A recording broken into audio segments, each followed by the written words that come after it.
तर मित्रांनो, या व्हिडिओमध्ये आपण ढगफुटी आणि वीज पडणे याबद्दल माहिती घेऊया।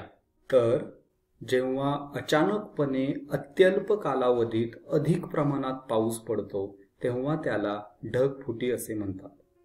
तर होतं काय, ढगांतून पावसाच्या स्वरूपात जमिनीकडे येणारे पाणी जमिनीकडील उष्ण तापमानामुळे वाफेत रूपांतरित होते आणि परत त्याच ढगात सामावले जाते।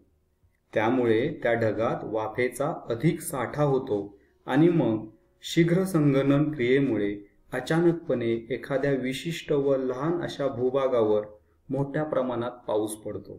आता तुम्हाला प्रश्न पडला असेल की अधिक प्रमाणात पाऊस म्हणजे नेमका किती? तर 100 मिलीमीटर प्रति तास किंवा त्यापेक्षा अधिक प्रमाणात पडणाऱ्या पावसाला ढगफुटी असं म्हणतात। तर अत्यल्प कालावधी म्हणजे नेमका किती वेळ? तर ही वेळ काही मिनिटे किंवा काही तास देखील असू शकते।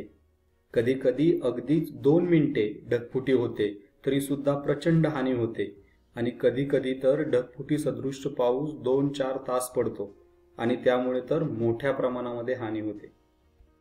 ढगफुटीविषयी अजून एक आश्चर्यकारक गोष्ट म्हणजे ही फार कमी क्षेत्रावरती होते।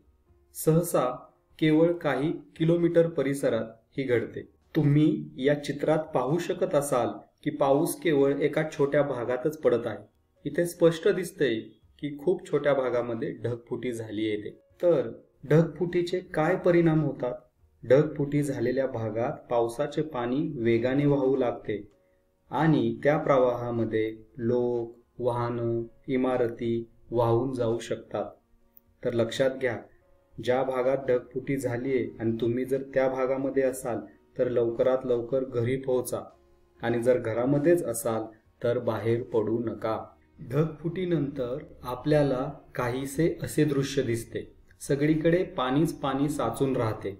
अशा परिस्थितीत अनेक अडचणी निर्माण होतात। कधी कधी ढगफुटीमुळे महापूर येऊ शकतो।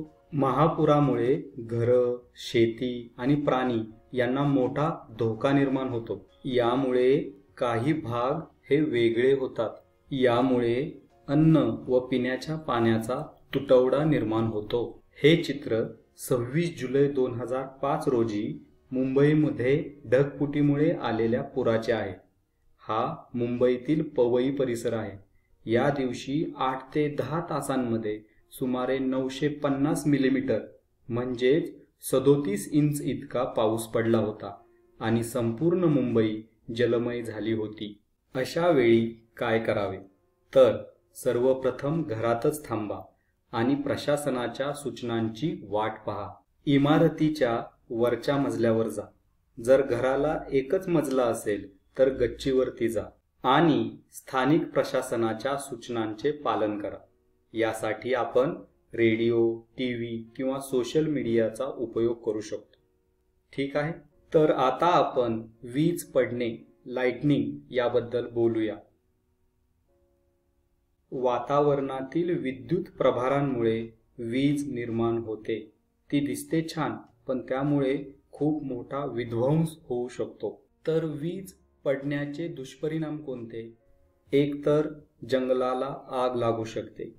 जर वीज झाडावर पडली तर ते झाड आग पकडू शकते आणि त्यामुळे संपूर्ण जंगल पेटू शकते। जर वीज इमारतीवर पडली तर इमारतीचे पण मोठे नुकसान होऊ शकते आणि जर वीज व्यक्ती किंवा प्राण्यांवरती पडली तर त्यांचा मृत्यू सुद्धा होऊ शकतो। म्हणून अशा वेळी सावधगिरी बाळगणे खूप गरजेचे आहे। मग अशा वेळी काय बरं करावे? तर घरातच सुरक्षित राहा। विद्युत उपकरणे, विशेषतः वीज प्रवाहाशी जोडलेली उपकरणे वापरणे टाळा। आपण विद्युत घट म्हणजेच बॅटरीवर चालणारी उपकरणे वापरू शकतो। पाण्याच्या ठिकाणी जाऊ नका। तलाव, नदी, समुद्र किंवा मोठ्या पाण्याच्या साठ्याजवळ जाऊ नका, कारण जर वीज पाण्यावर पडली आणि तुम्ही जर त्या पाण्याच्या संपर्कात असाल तर तुम्हाला गंभीर इजा होऊ शकते। आणि जर तुम्ही गाडीमध्ये असाल तर गाडीच्या धातूच्या भागांना स्पर्श करू नका। मित्रांनो, अशा नैसर्गिक आपत्तीच्या वेळी स्वतःची व इतरांची काळजी घ्या। सुरक्षित राहा। इथेच थांबूयात। धन्यवाद।